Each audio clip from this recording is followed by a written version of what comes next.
Hello there everybody, welcome back to another Lost Ark related video. It's Tuesday, which means it's Topical Tuesday, which is the video series we do surprisingly every Tuesday. Take a look at the Lost Ark subreddit over the last week. We chit-chat 10, 15, 20 minutes, see what people have been talking about. We just kind of hang out like best friends, man. I don't know. So if you expect anything more from that, why are you still here? Make sure you do some engagement stuff, though. Like the video, dislike, subscribe, whatever. Bigger number, better person. I got a family of 175. We're growing. Really need to support them. It's rough out here, man. Let's take a look at the posts. Oh yeah, I remember reading this post very briefly. AGS insiders allegedly picking and choosing Kazeros' top 10 DQs on personal bias. There's like a whole Google Doc. Yeah, I don't know about all that. It seemed like some crazy shit. I mean, I'm all for a good tinfoil hat conspiracy theory, especially when it's something like that. Unfortunately, the MapleStory tinfoil conspiracy theories are, like, not super in-depth like this. This shit's exciting, though. Let's take a look at these and see what we got going on here. I have a cat on my shoulder. Hello, buddy. Are you gonna behave? I hope you are. AGS insiders allegedly picking and choosing Kazeros' top 10 DQs on personal bias. We're gonna start here. Ooh, a deleted comment. Anyways, let's open up the Google Doc and take a look. Basically, I'm just gonna go over this in like a TLDR fashion, because I do remember reading this. Basically, the main protagonist, antagonist, whatever it is, it would be antagonist in this case. So mean, whatever the fuck you want to call this dude, is the, yeah, the bad dude. It's okay, my insider will Thanos all the other teams. It's such a crazy thing to say. But basically the TLDR is... we'll read the background. Basically, this guy who's writing this write-up was somebody who repeatedly cleared trying to get a top 10 clear on the leaderboard, and they kept getting DQ'd because they would keep running with people who weren't, like, quote-unquote vetted. And obviously, if you're not vetted, you have to rerun with people who aren't cheaters, quote-unquote, even though, like, everybody ends up RNTing, which is why this is, like, so tinfoil hatty. Because the criteria is so loosely defined. But anyways, a little bit of background. We cleared Kazeros first mode on 12-11. 2 members were DQ'd at the time. 6 of our vetted players received the DQ notice with re-entry tickets. So that's like the benchmark.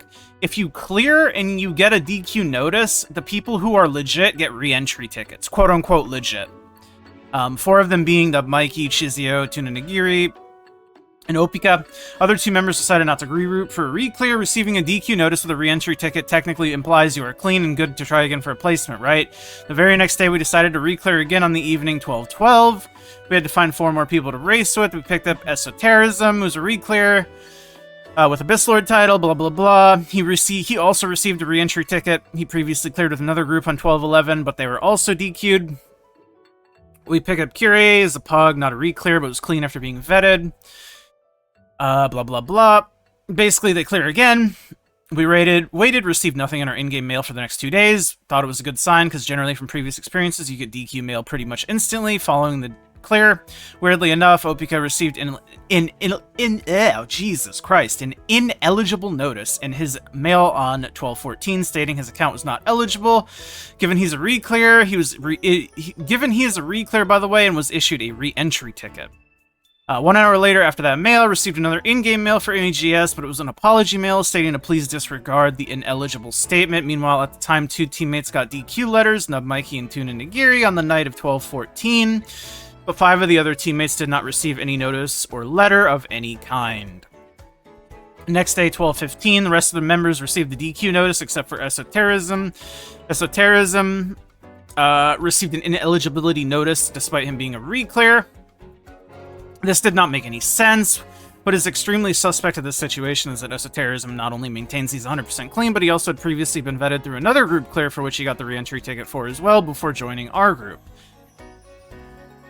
Basically, TLDR, I do not understand what we could have done in this situation because of a reclear with a re-entry ticket is technically considered eligible and given the chance to try again for placements. On top of that, the fact that our DQ is delayed by almost 3 days, we were not given a fair chance or timeline to reclear as the other teams who were DQ'd did. And then a bunch of screenshots showing all of the mails and stuff. Toby tried to appeal his ineligibility, get the tickets, everybody's seeing their tickets. We tried to reach out AGS representatives, streamers, anyone who could have possibly given us more clarification on attention to this matter. After some digging around and communication with others, we discovered some interesting findings. There have been conversations on other Discord servers stating that some people were manually sending in reports, requests of reinvestigation of players and teams that could have potentially placed. It also seems to be known that Somine, whatever you want to call him, one of the members of the 10th placement in Gibril, aka Strider, originally was 8th before the cast DQ, have an AGS insider by the name of Meowsy, and they reported, asked to reinvestigate esotericism. They also knew all of the teams that cleared and the ones that were currently being checked for DQ. Basically, they were trying to force a spot open so their team could place. Some other things to note was that SoMine knew ahead of time that 4 teams got DQ'd before our clear, assuming that the 4 teams were Numb, Mikey, Dusty, Boobatriz, and Boobatriz, what a fucking name, plus another clear group. Based on what SoMine says in the screenshot, everything commonly said went through. And some screenshots of the juice. The only confirmation I got was 4 clears are DQ. Ours isn't done yet. I mean, that alone is sussy. Got your boy Strider in this Discord.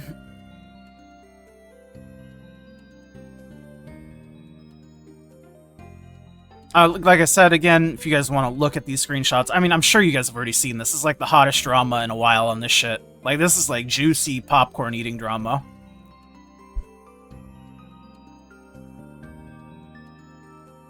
Deleting messages.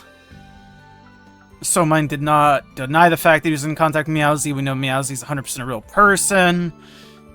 Toby was reaching out to the Guildmaster of Ambulance because Meowsy is a guild member of this guild to see if he's able to get in contact with Meowsy to appeal. Toby got info that Boobatriz, what a fucking name, dude, was targeted would have been 9th. Team consists of 8 reclears, but SoMine says they were DQ'd. Later down the timeline, somehow, SoMine reassured his team they were going to be the 10th clear, knowing the fact that Boobatriz's team was confirmed as the 9th before the leaderboard was updated. More evidence to validate. The screenshots. Don't know if we're up there yet. We're all 9th. Others are DQ'd.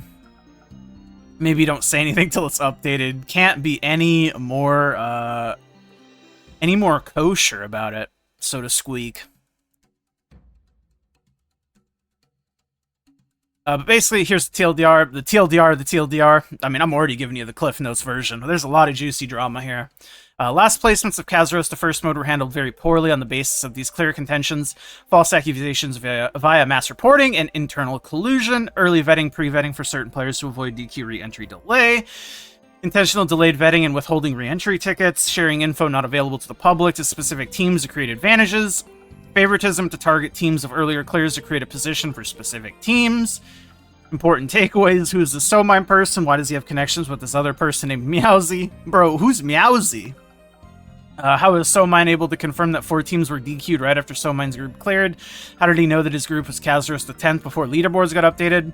We didn't get a DQ notice until 2 days after our clear, but SoMine was able to find out that we were DQ'd before we got our DQ mail. How was SoMine able to predict they were Kazeros the 10th as soon as they cleared? Why did he keep insisting to say don't say anything until it updates, but we won? I mean, listen. Shit's a little sussy for sure, but hey, man. I did nothing, sus. It's okay, my insider will Thanos all those other teams. It's such a crazy line. Let's read some content. Let's read some content comments here, baby. We're 100% not getting another race in the future. We shouldn't have gotten any in the first place. I mean, if this is how it's going to go down, I kind of low-key agree. I was of the opinion that it's probably better to have it than not have it, even if it's, like, poorly ran. But at this point, if you're going to go this far into it to where it's, like, genuine tinfoil hat conspiracy, but, like, believable, it's not even, like, the Earth is flat type shit. This is, like... the government's doing bad things, you know? And the government being, in this case, AGS. And it's like, yeah, no shit, the government's doing bad things, but what kind of bad things? This is just weird all around. On top of the whole race itself being, like, fucked in the first place, you know what I mean? Quote-unquote race. Whole thing is a joke, just like they have mine. It's all I think about when I see a Kaz title is RMT or practicing KR or got level 10 from their quote-unquote friend, or if this post is to be believed, conspiracy with AGS insiders. Yeah, I mean, that's crazy. I'm really glad Kazeros, the first mode, is here for us, but AGS could have simply released it without any of this nonsense. Cameo from a certain someone from a certain other doc. Internal information aside, why are so many getting DQ'd? Is it RMT? Why would they take part in a race knowing there's a big chance of getting caught? I don't know. I think... And I mean, this is just like a complete guess from my point of view. I think there's different tiers of RMTing, and pretty much everybody on some level has engaged in RMTing. If you're looking at people who are doing the first mode, specifically, how indirectly they engaged with RMT is up for interpretation, right? Did they have a bunch of friends that quit and gave them shit over the time that they played the game?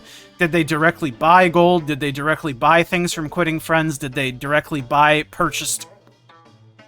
did they directly buy goods from, like, friends who quit that they themselves RMT'd, like the friend who quit RMT'd and is now giving to the person, you know what I mean? So there's, like, different layers in indirectness versus directness of, like, the RMT. At the end of the day, RMT is RMT no matter however you slice it, but I think for a lot of people, when it becomes things like my friend quit and I got all his shit, that becomes a lot harder to track versus, like, I bought a fucking 20 level 10 gems from FDGGGGFG, you know what I mean? So I think a lot of people just don't give a shit, and they'll just try and see if they were indirectly linked enough to get through. And again, this is just completely a guess. Maybe there are, like, a couple people up there who are legitimately, like, F4 shop warriors enough to the point to where they can be there, but I think a lot of people, whether it be direct versus indirect, I mean, everybody has interfaced with RMT at some point, right? I mean, even when I played the game, I'm sure I did, because friends had given me shit. I don't know where they got it from. I don't know if they engaged in RMT or not, but if a friend quits, am I gonna say, no, I don't want your gems? No, I'm not. I'm gonna be like, yo, give me that shit. But again, that's what I mean, direct versus indirect, you know? Crazy how all of these wouldn't be a problem if they had handled RMT better in the past. Well, I mean, I think the insider conspiracy shit would still be problematic whether they handled RMT better or not, but yeah, I agree. Obviously, they needed to do better with RMT. They have since the very beginning, and I've always been somebody who said this, and I will always be somebody who keeps saying this. This is why you usually vet the challenges before the race, not afterwards. True. So this insider has been doing stuff like this for a while, or what? AGS Loa team, probably not very big, so you'd think it'd be super risky to do. Basically, internal info that somebody on the AGS team told their friend before it was made public through official channels. It's happened in the past since the person plays the game very actively themselves and wants to be given an update before they should. Risky for sure. I'm hoping they realize it's best to keep work and personal gaming 100% separate. I've been out of the game for almost a year, but I know the people involved and would like to believe it isn't some sinister bias trying to get opponents DQ'd like the title might suggest. Just based my personal experience playing with them, I know a lot of people treat the employee like a direct hotline to AGS team and spam them personal requests to check this or that. Almost all of it is denied, of course, but yeah, it's not a new problem.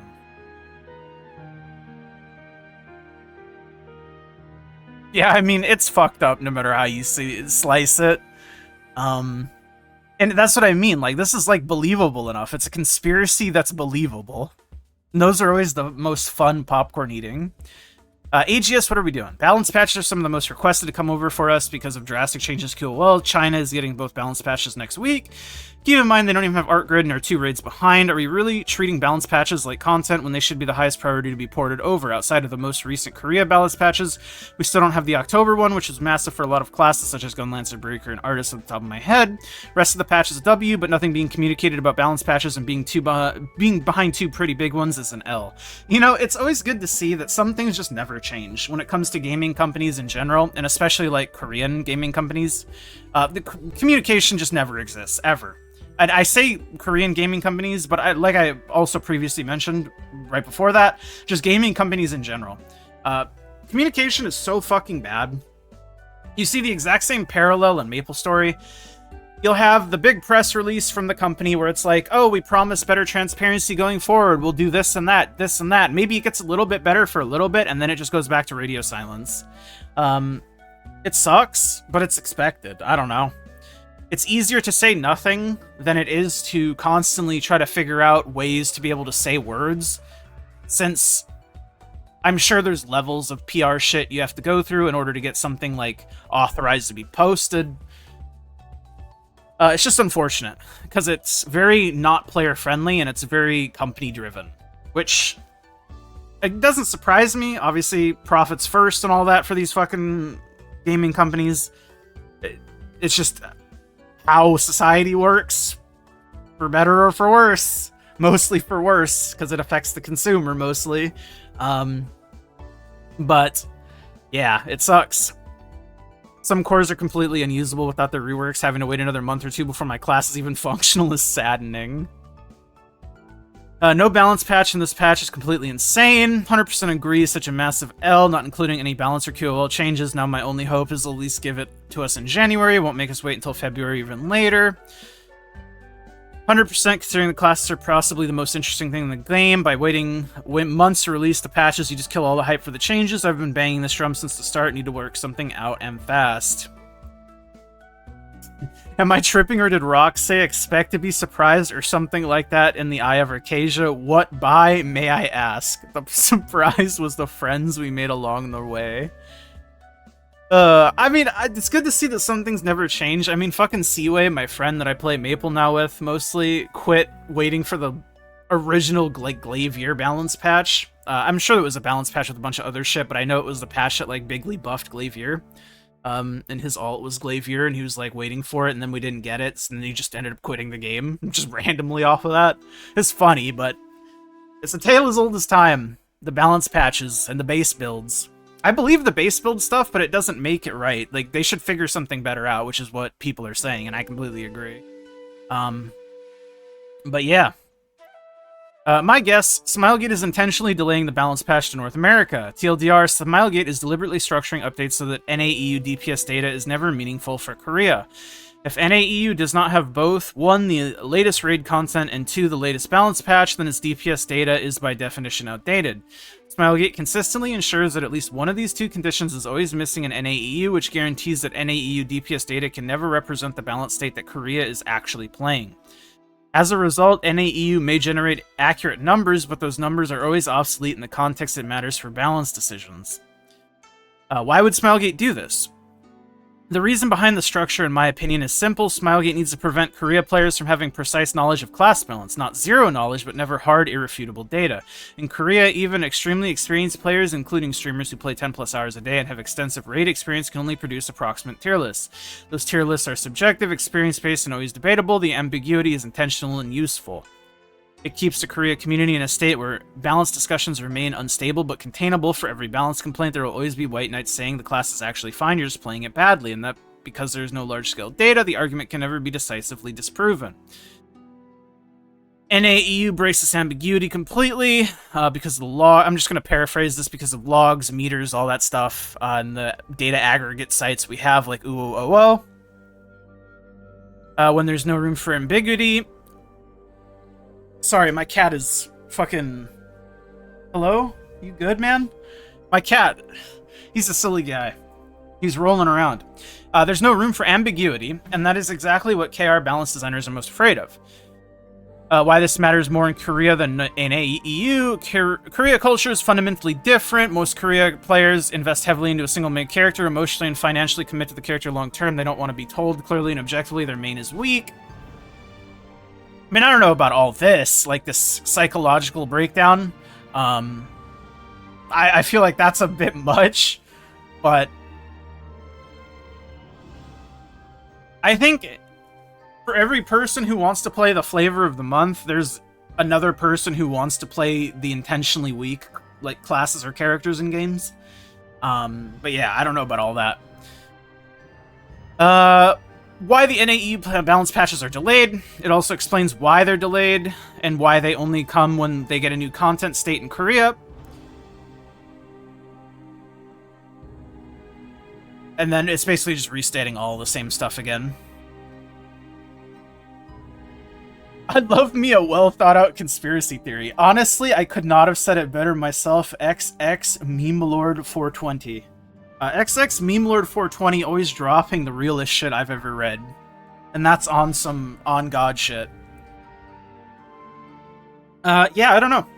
It's interesting for sure, and I think the write-up is fun enough to read. But there's definitely a lot of assumptions here, for sure. And I definitely think this is a less concrete tinfoil conspiracy than, like, the AGS Insider one. Because, again, this is just some dude's opinion, right? And, like, logic chaining stuff.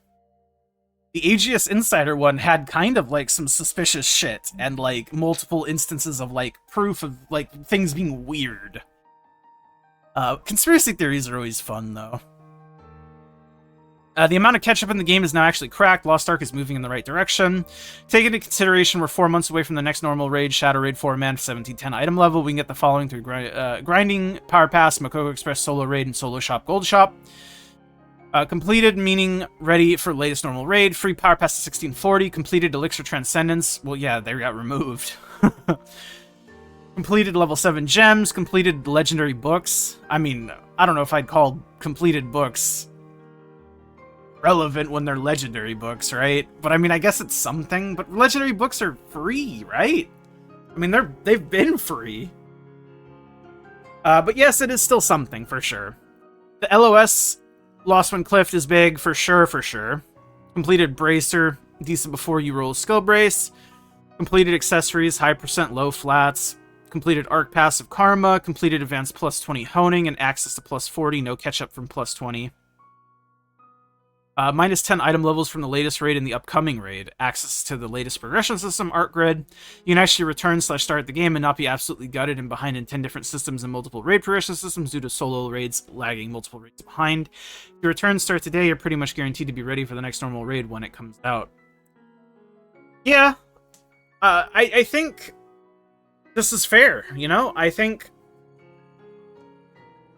they do eventually get to the point where they remove, like, the last pain point, and they basically give you all of the shit up until a certain point, but the main problems with, like, returning or restarting or coming to the game new still exist, right? The gatekeeping, the just lack of general knowledge because the game has been out for so long and everybody who's playing is basically like a super subsect niche of people who've been playing the entire time. So they expect you to know things and expect you to perform certain ways, etc., etc. Like, how do you fix that? I don't think you can. Especially when the game is just completely focused around raids, basically. I think if the game wasn't so raid-centric, and I've been saying this since Lost Ark literally came out, the game wasn't so raid-centric, maybe it wouldn't matter so much because then you could just have other things to do. But there's only one thing to do, and that is progress your character and do raids.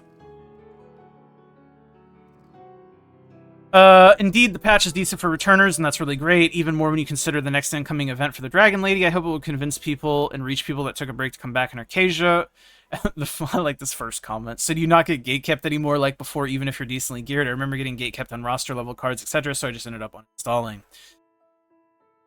I mean, like I said, I think that's a problem that's inherent to how the game is designed, unfortunately.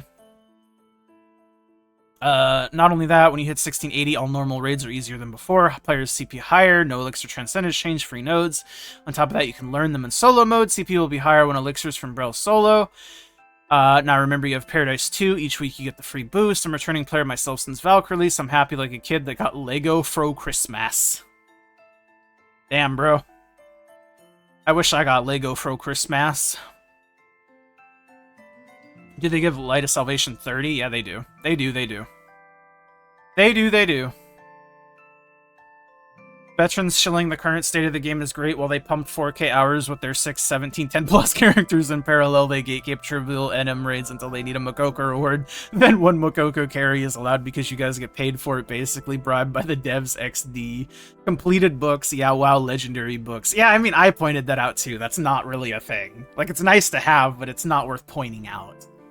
Access to the latest progression system, Arc Grid XD.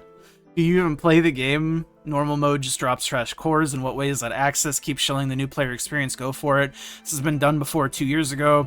While there's some sort of improvements, the game is absolutely hostile towards new players. This is kind of what I mean when I say they eventually move it up to the next pain point. And like make the catch up to that pain point, but they don't do anything with the underlying issues. And I don't know how you fix it at this point. I don't know, man. I'm just a dude. Never forget that. I'm just a fat dude on the internet. Anyways, thank you guys so much for hanging out with me. I think that's enough yapping for today. Like the video if you like it, subscribe. I'll see you guys all in the next one. Thank you to my YouTube members. It's Biscuits, Andrew Diz, Remix My Life. See you guys all in the next one. Love y'all. Bye.